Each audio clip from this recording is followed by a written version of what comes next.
From Pokemon to My Stop Smoking Coach, Alan Carr's Easy Way for the DS, everyone has wished to live inside of a video game at least once. And truly, we are almost there, relative of course to the geologic timescale and if you include death as an alternative outcome. The truth is that the chance we see VR convincing enough to feel like the real world anything close to within our lifetimes is essentially zero, especially if you don't want some random company putting a chip in your brain, and as long as we aren't there, we will struggle with one major problem plaguing video games: learning how to play them. Also, just really quick, the Stop Smoking game was produced by Ubisoft with a testimonial on the cover by Sir Anthony Hopkins. What a world, anyways. Video games are extensions of our world, in the sense that all art can only be made out of things we can't imagine. Just as our world has grass, so too does many of the worlds we make, but all of these games are painfully limited. In our universe, the things we can do are functionally infinite, at least as far as an 80-year lifespan is concerned, but every single element of a video game takes active effort to flesh out in any way resembling entertainment. Every sentence must be written and then after voiced, sound mixed, placed within a cutscene, and that cutscene then sequenced with flags, all within one comprehensive story and universe that makes any of it make sense. Repeat that for every texture, character, and game mechanic, and you have a game that takes 20 hours to play, take 20,000 hours to make. Every video game is fighting to keep things novel and entertaining, and the longer your stay into these worlds intend to be, the more complexity needs to be introduced. If things are too simple, not fun enough, not interesting, then that's a world destined to die an early death. However, the more stuff you stuff into these worlds adds another layer separating us, the players, from being able to play it. And this is how we reach a Xenoblade Chronicles situation. A Xenoblade Chronicles situation is when... A Xenoblade Chronicles situation... A Xenoblade Chronicles situation is when there is so much to do and learn in the game's world that not only is the start of the game littered with tutorials every 10 seconds, but it also just never ends. In Xenoblade, these take the form of pop-ups that entirely pause the video game until you're ready to continue, but make no mistake, the issue has become more and more common as the scale of games get larger and larger. Tutorials in the past were more or less kept as much as possible to the very start of the game. This was a holdover somewhat from arcade cabinets that so happened to mend well with future game design philosophy. Arcades, opposite to the landscape of video games today, had an adversarial relationship with the person playing it. With each chance to play came another quarter, so each game tried to find ways to rip off the player while making the player feel not ripped off. With that mission in mind, these cabinets had multiple distinct places to take inspiration from, most similar being carnival games. Carnival games have a very simple formula. Keep it simple, make it seem easy, drain the money out of someone's pockets. If the way to play was obscured, then nobody would be willing to pay out for the chance at winning. As such, rather than just putting the tutorial at the start of every instance of playing, cabinets made use of their cabinets, attaching explanations often directly next to each control stick and button. That way, everyone felt like they weren't being cheated, as they got cheated over and over and over. The shift of games to home consoles didn't suddenly change the way games were designed. Developers had to adjust year after year and release after release to learn how to make games cooperate with the player while still providing that sense of pride and accomplishment. While total enjoyable playtime was no longer the metric of how much a game was sold, it was a major part indirectly, with news media and word of mouth dictating how much a company sold of a game and how much their reputation carried releases in the future. The game's crash of 1983 was due to this, so many shitware games being flooded into stores that people lost faith in the quality of the entire medium of home games. These were cheap, glitchy, not fun, and worse for the experience, impossible to understand. The most common complaint about ET was not being the polar opposite of fun, it's that people can't even figure out what they're doing. So, especially in the time after the crash, those explanations were bundled with the games themselves, but kept squarely before you ever play. Home console video games were still often brutally difficult and incredibly obscure, but how to play them was no longer a common mystery. If they couldn't be programmed into the game, the cartridges came with guides and manuals, often well-decorated and thorough explanations of how to interface with these worlds. Even further, developers started to get a fucking clue and began to introduce learning elements into the actual experience. The most iconic example is 1-1 in Super Mario Bros. The level gives you first an ample amount of space, then presents one single Goomba. Jumping to avoid it, you will most likely hit the blocks above you, showing that they can be hit and often giving you your first ever power-up. It then slowly iterates more on the jump, ramping up the height, then giving a death hazard for failing, then moving through variation after variation of obstacle until an easy end with a giant staircase. Though the controls are not explained in-game, the things beyond them are in an environment that doesn't rip your soul in half and diffuse it into the ever-burning brimstone for the unforgivable act of being born in the 1980s. Game tutorials really started taking the form that you, Jacob, know and skip before complaining that the game is bad around the shift to online consoles with digital storefronts. When a game was no longer guaranteed to come with a physical box, everything everything that the video game had to be contained within it. These existed before the new millennium, but turned commonplace after it, and every year after saturated game design as we know it. Even my Stop Smoking coach, Alan Carr's Easy Way, has a tutorial, not just about the structure of the game, but before every smoking-related minigame. But as tutorials started to... Okay. So while researching this video, I found out that my Stop Smoking coach has a speedrun. I mean, of course it does. People speedrun sharpening pencils. But the world record has an audio error. They recorded the wrong program on their PC. So the entire video has no game sound, no mic sound, just this. Ambient noise for 55 minutes.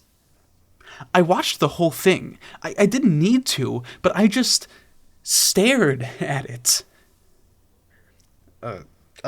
As tutorials started to fuse with games themselves, a whole lot of strange consequences began popping up. Around the same time as online storefronts was the dawn of the shit-brown realism era of video games, where every jaw was chiseled, every color was tanned, and every light burned a hole through your cornea. The name of the game for game design was cinema above all. I'm not putting Martin Scorsese on the screen. This approach to games made them significantly more linear on average, with things like the 3D camera, routes through levels. Even the amount you were able to control your character was restricted. Instead of always being able to crouch, games had pre-baked cover animations only triggerable near objects specifically made for them. Controls and customization were taken away during sections of the level. Hell, friendly fire being disabled was even a part of this. In the era before 3D was ever even a consideration, the rules could be kept squarely before the experience because the rules for controlling your character never changed. Even in Castlevania, where your weapon could shift as you found new ones, those were kept entirely to one button, modular while not changing the actual means to interact with the game world. Now, scripted events needed new control schemes, or to remove existing controls to account for players disobeying the intended game experience. And this has led to the eventuality we've reached today. Just putting the controls on the screen at all fucking times. Super Mario Odyssey is a fantastic video game. Its controls are all over the place. L plus Y to dash, B to jump, sorry. Pull L to wind up and release L to send, sorry, wait, shut up, is that a fucking dinosaur? B to attack, you can also shake the Pro Controller to attack, by the way. Press Y to put on and take off your sunglasses. Press Y to spit poison. Dress up as fucking Frank Sinatra, you can spit even more if you shake your controller, by the way. I'm not saying I could have come up with a better solution than Nintendo to the smorgasbord of random enemies and their movesets. All I'm saying is that if you showed this to Toru Iwatani in 1981, you'd have a fucking heart attack. Tutorializing becoming a part of the gameplay loop was inevitable as games got more complicated, but there was definitely something lost in the shift towards it in most games. I see this learning period most often as an awkward necessity. We weren't born in Celeste World, so we can't know how to be within its universe's rules. Learning how to play is the cost of playing. And then there's Dead Space. Dead Space was already known for softly revolutionizing what action horror could be, but Dead Space 2 was an even bigger success in both continuing the formula and simultaneously maturing it. The series was first conjured up in the mind of... Is this what you're here for? Is this what I started my YouTube channel to do? You probably have me on your second monitor right now, or on your TV while you're scrolling TikTok or Instagram Reels. Is this what you've been living your life to do? Going to school, going to your job, just to come back home and half listen to some YouTuber talk about a game series from 2008 while you play Apex Legends? I keep thinking about these My Coach games. There wasn't just My Stop Smoking Coach. This was a series. It began in 2007, again produced by Ubisoft, primarily for the Nintendo DS. The Nintendo DS. The CEO at the time, Yves Guillemot, said, "The timing is right for us to leverage our creativity and to open up the video games market to new consumers who will be attracted by content that can help them learn, grow, and feel better in an entertaining way." The iPhone released 1 year later. They put top brass on this project. The producer was Pauline Jacquet, previously known for her work on Tom Clancy's Ghost Recon and Rayman. This was not the first nor the last time some dumb shit video game CEO thought they could expand the market into non-gamers, but I have not been able to stop thinking about it. They announced this division in the May of 2007. The iPhone might have released a year later, but it was announced in the January of 2007. They had a full half a year to mull on this, surrounded in a pond with the largest forms of media consumption, and thought, nah, I'd win. Over the course of 5 years, from 2007 to 2011, they released 19 games with no consistency and baffling directorial choices.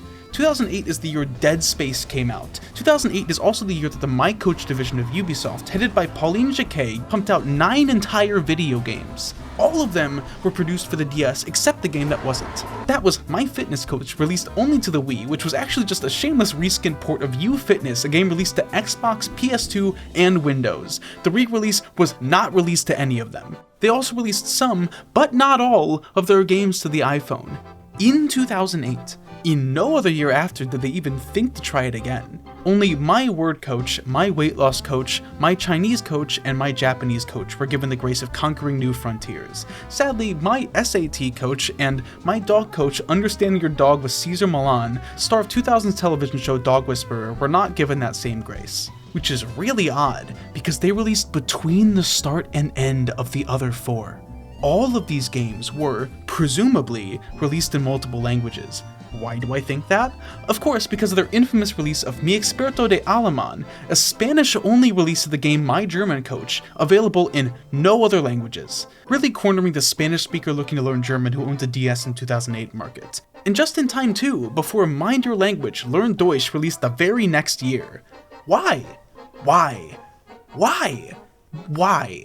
Why?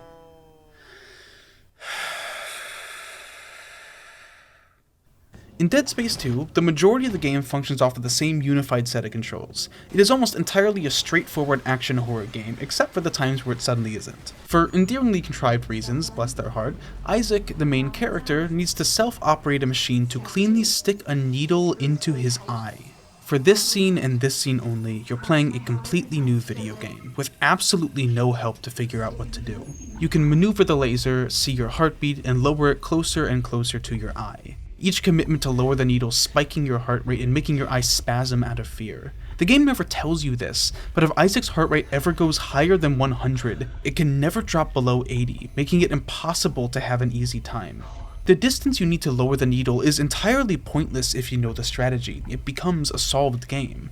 In all of this fear and confusion, trying to predict the erratic movements, the ambiguity of it all turns this from a simple task to a terrifying experience. Only through not knowing the rules, and learning them in all of their awkwardness at that moment, does this set piece become effective. As it turns out, as games have gotten more complicated, entire game genres have come from not knowing the best way to play it. Competitive games have turned the conflict from you versus the video game to you versus another person dealing with the same rule set and limitations. I can't just talk about Rocket League again. Hit it! No. God, again. What? I don't even... Whatever. In Fortnite, for example, you're one player in a sea of 100, looting, hiding, and killing your way to the last person or team standing. The game came packaged with a material collecting and structure building mechanic, a pickaxe, some guns, and the occasional bush. Even in this state, before Fortnite mutated, its meta evolved so quickly that the definition of a tutorial for the game fundamentally changed. Tutorials as is are designed to contain only the most basic of information, but in a game where every pixel difference and hitboxes and every crack in its design are exploited if it means a higher chance of winning, any information placed in a tutorial is instantly neutralized. Competitive games are decided in differences, asymmetries, so any information understood by everyone becomes immaterial to succeeding. It transforms from novel information to the bedrock of the playing field, where the interesting stuff necessarily happens on top of it and never within it. In a game like this, a tutorial is no longer a guide to the world, something that tells you its rules and lets you feel connected, but rather a glorified showcase of controls. Tutorials have more or less transformed into this over the years as games have become too complex to contain in one segment. Compared to the early era of video games, a language of how games work has developed so strongly that people don't even know the things they automatically know. Fortnite, in fact, does not have a tutorial. Despite the game being an exercise in eye-melting insanity and still being one of the most popular games on the planet, it's able to entirely get away with not teaching you anything besides putting some controls on screen. Nowadays, people can just check control settings or ask a friend or look up a YouTube video on the ideal controls to make sure they don't lock themselves into bad muscle memory. Hell, control schemes have become essentially standardized just through common consensus, both on PC and console, except for whatever the hell Nintendo is up to at any given time. Tutorials were put in games when they no longer came with a case, but now games are no longer guaranteed to be contained. So many video games inherently rely on the wild expanse of the internet. Massive multiplayer games are the obvious example, but I'd honestly say that indie games have worse habits about this sometimes. AAA games, as much as people like to bitch and moan about it, are designed for anyone to beat with relative ease now. In contrast, one of the largest trends in indie gaming is needing an entire wiki to understand what the hell you're supposed to do. While big titles still try to keep themselves relatively contained, smaller titles don't have the resources to build their own foundation, and so they rest their laurels on the information highway, making the game one always with the door open, the learning happening most often outside of it entirely. Indie games exploded with the rise of Steam and PC gaming, well after the shift to tutorializing in games and just at the dawn of games not needing to tutorialize at all. They were never granted the chance to exist in that early era of video game history, and as such we've never been given the privilege of physical guides and simple games with consistent controls to be the default. That being said, indie developers grew up playing these games, and as they found themselves in the position to make their own, the mechanic of learning a game universe's rules became the central point for many indie games going forward. Puzzles, most times at least, are clear about what your starting conditions are. Puzzle games, instead, are able to play around with that concept in a way not fully fleshed out before then. The Witness, for all of its faults, is one of the purest examples of this. We have what appears to be one consistent rule at first. You must control a light through a gridded panel to complete some sort of goal to activate the next panel. However, beyond that, every other rule is not made clear. This game is as much about learning what the puzzle even is as much as it is about solving them, with the former being the main reason people get stuck. The ambiguity of it all often leads someone to discovering a rule, but a rule that is not actually correct. It is close enough to the truth that it works for the first few cases, but as the section gets iterated upon, situations arise that cause the wrong assumptions to dig a mental hole near impossible to get yourself out of at times. However, while many people famously don't recommend others to play it, the folks who have managed to let themselves be stuck, to find themselves in that hole and proceed to dig themselves out, have found The Witness to be a deeply gratifying experience. And yet, this type of game is almost impossible to experience on its own for most people.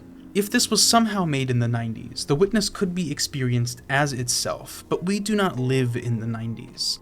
Even if someone makes their way through the entire game without looking anything up, there is the constant, unending knowledge that the solution is available to you. At any time, you could simply type the game's name and where you are, and you would have that puzzle solved for you instantaneously. Like the sword of Damocles, immediate relief from our discomforts, even if self-inflicted, hang above us at every moment. Any bad feeling could be washed away through distraction. Nearly anything requiring real thought can have you be unburdened by a simple 10 seconds of searching. And with the world getting only further globalized and the internet only further taking over every aspect of our lives, learning the rules to anything is going to be cannibalized. All information, all activities, all emotions, everything will be fed into this ever-growing beast. What's stupid about these My Coach games, and what makes me just hate myself about this, is that I can't help but find them interesting. It's incredibly stupid to be like, they're like tutorials but for real life. But yeah, they're kind of tutorials for real life. They are abstracted, simplified experiences designed more or less to teach you about some aspect of the human experience. That is a tutorial. I spoke in my last video about the concept of the meta layer, the stuff in a video game that is clearly not a part of the game's world. However, this layer is almost always put on top of something. These My Coach games, unlike even some other education-focused video games, exist only on the meta layer.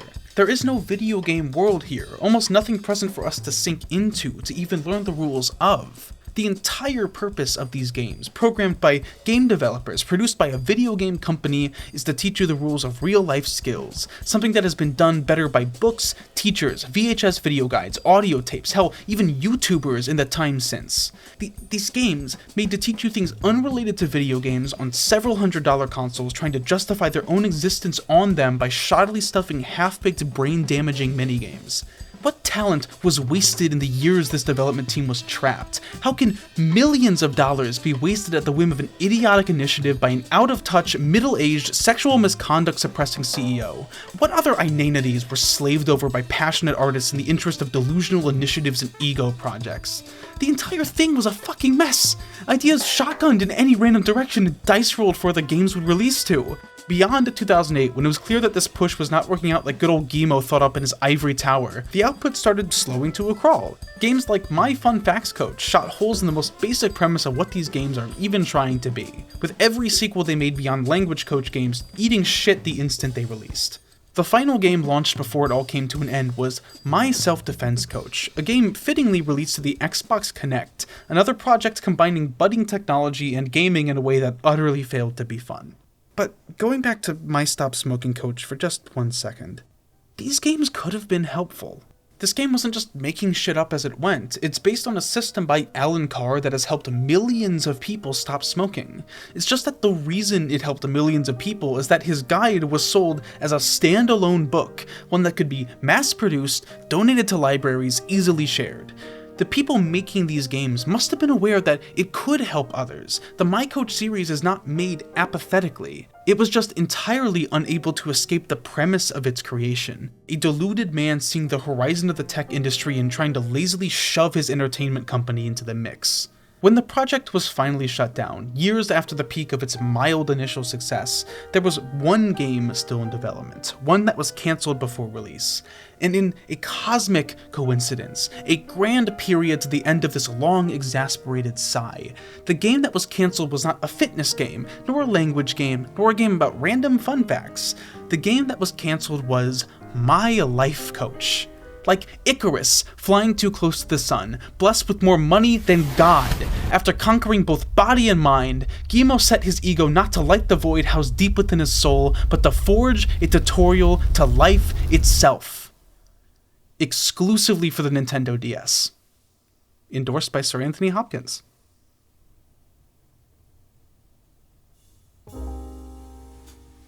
Alright, let's speedrun this, just one take. For the past few months, every single weekend, I've been hosting an event called Lakeside Chats, a Patreon-exclusive book club, but for anything audiovisual, movies, television, game nights, and most often YouTube. We vote each week on the day and the thing we're watching or playing, and either discuss afterwards or just hang out and have a nice time. Last week, we all watched Monty Python and the Holy Grail, for example. If you're interested in such a concept or just want to support me financially, as I reject almost all sponsors, since almost all sponsors are utterly terrible, consider subscribing to my Patreon. Outside of Lakeside Chats, we also just have a Discord, one that anyone can join, but patrons get special access in. Not only do you get a custom color, but also access to a patron-only chat as well as Ask the Judge, a channel where you can ask me literally anything and I will answer it beyond what should be a reasonable depth. I also have a Blue Sky, though at the moment I only use it for stream announcements, like the stream I'll be in on the 17th to help my Russian video essayist friend escape the country and live with her partner. Lastly, patrons get their names shown on screen, and if they pay $5 or higher, get their names shouted at the end of videos. That being said, special Patreon shoutouts too. Oh my god. Fuck, I gotta find it. Edmund Dong, MF Bitchboy, Owen McGee, Wayne Wheeler, Cat Called Blep, Lucky on Fleek, Beanie Guitar Guy, Damage43, Artilus, Supinato, John M, Dom Creative, The Fluffies, Freya Carl 1440. Nice to see you. I think you're the first. Yeah, I think you're a first time. Oreo, Bestest Patron, Jacob Falk, Robin Michael Becker. I always mumble your name. Robin Michael Becker. There you go. Maiden Batter, Ted H, A Simple Lamp, Ro Ramden, Jocelyn, Owen Gerberly, Fake Milk, Rudy Schubring, Peter Healy, Christian Cook, Celestial Tangle, Kevin Paulson, Poetry Stud, Necra, MC Logic Master 69, War Sometimes Changes, R2, JP Benini, Nicotina, Danny Miller, Crimson Aurora, Sistine Capella, Orange Dude, Umbrella, Truman Tietmeyer, Lucy G, Goose, Zkong, I Love Aqua, Artemis, and that's it. I was about to say Ishi. Also, shout out to Ishi, who specifically has the $3 tier, which no longer exists on my Patreon. It's $2 or up. Only Ishi has this role. Anyways, with that all being said, thank you for watching, and have a nice day.